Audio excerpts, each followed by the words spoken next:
Hey guys, what's up? Nico Mendoza po, your lifestyle trader. And guys, this past few days, ang daming nagme-message, ang daming nagko-comment, ang daming nagtatanong kung ano bang nangyari sa ating Facebook page, yung ating The Lifestyle Trader official Facebook page. Because somehow, hindi natin makita sa Facebook, di ba? So in this video, ipapaliwanag ko sa inyo kung ano yung nangyari. Well, no drama, no pa-victim, real talk, direct to the point. As of now, naka-unpublish ang ating Facebook page, ang The Lifestyle Trader page. It is now under review ni Meta dahil nagkaroon ng multiple reports recently yung ating page. If matagal ka na naka-follow sa akin, alam mo na palagi akong nag-a-advise na I will never message you first. Mag-ingat kayo sa mga kausap ninyo. Ang The Lifestyle Trader or ako ay hindi nag-o-offer ng mga investments na merong pangakong fixed income or fixed profit, guaranteed returns. At mag-ingat nga rin sa mga nag-a-add sa inyo na ginagamit ang pangalang The Lifestyle Trader simply because marami pong poser, maraming gumagaya ng aking profile. At tinatarget nila syempre kayo ng mga followers ko. So recently, naka-receive din ako ng mga messages asking kung ako daw ba talaga yung kausap nila. So it turned out na sila nga ay na-scam nga nung poser. And syempre, na-realize na lang nila yon nung wala na yung kausap nila. So dun lang sila nag-due diligence, hinanap nila yung ibang Facebook profile, Facebook page, hanggang sa naabot nila ako. So dun nila nalaman na poser yung nakausap nila at sila nga ay naloko. I feel them, but it is what it is. Pinagdaanan ko rin yung pinagdaanan nila. Ako, alam niyo na ako din ay na-scam, naloko. Before, malaki din ang nawala sa akin, milyon ang na-scam sa akin. Kaya yung mga tao na naloloko din ng mga ganyan, ramdam ko sila at naiintindihan ko yung mga emosyon nila. Ganun pa man, kahit na malinaw na hindi naman ako yung kanilang kausap at aware sila na naloko nga sila ng poser or ng technically hindi ako. Mukhang nagtulong-tulong sila para i-report yung aking Facebook page kaya na-turn down yung ating Facebook page kahit na wala naman tayong ginagawang mali or kasalanan. Kaya sa mga naghahanap ng The Lifestyle Trader page, hindi po ako nawala. Ako, si Nico Mendoza or The Lifestyle Trader ay hindi nawala. In fact, ito ako.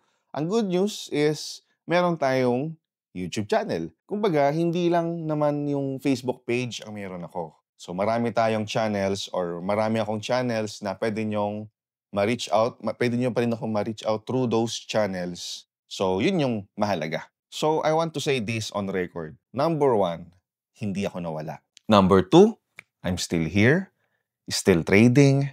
Number 3, mas lalo kong pinag-iigihan ngayon ang pagbibuild ng ating trading community with transparency, risk management, and proper education. Honestly, this is a wake-up call for me.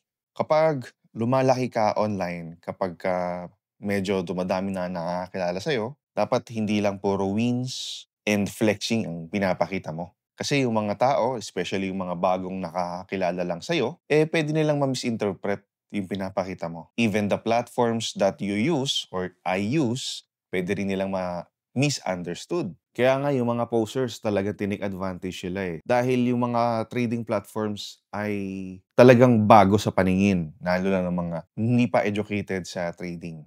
And sa mga traders naman, na minsan ay nakakaranas ng drawdowns, ng losses, minsan hindi nila matanggap yung mga nagiging talo kasi hindi nila fully naiintindihan yung pinasok nila.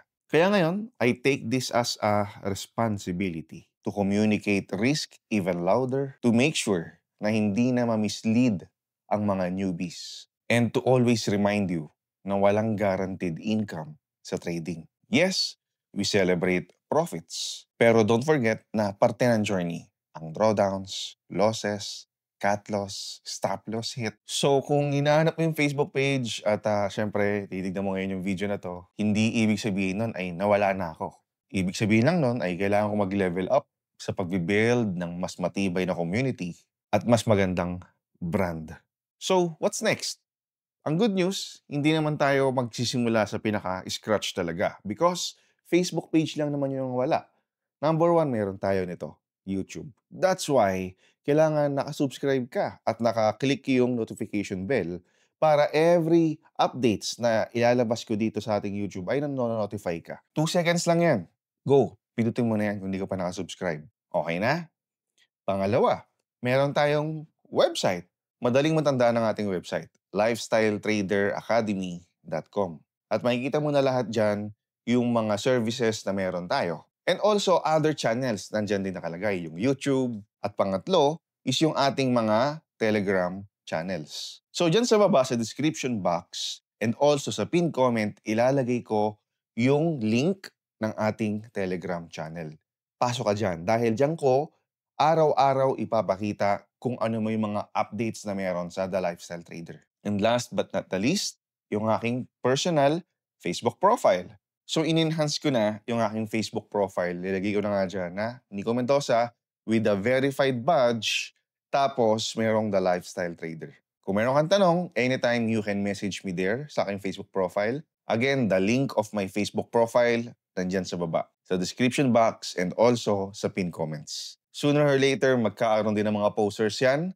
Kaya, ngayon pa lang, utang na loob, pakitandaan, I will never message you first. Hindi ako feeling close. Hindi kita i-chat, kakamustahin ka. No. Isipin mo nang suplado ako. Isipin mo nang isnabero ako. Basta pag merong Nico Mendoza na nag-chat sa'yo, alam mo nang hindi ako yon. So wag mo nang i-entertain. So the only way na magkausap tayo is kapag ikaw ang unang nag-chat sa akin with a question. I'm not replying sa mga hello, hi, coach, wala.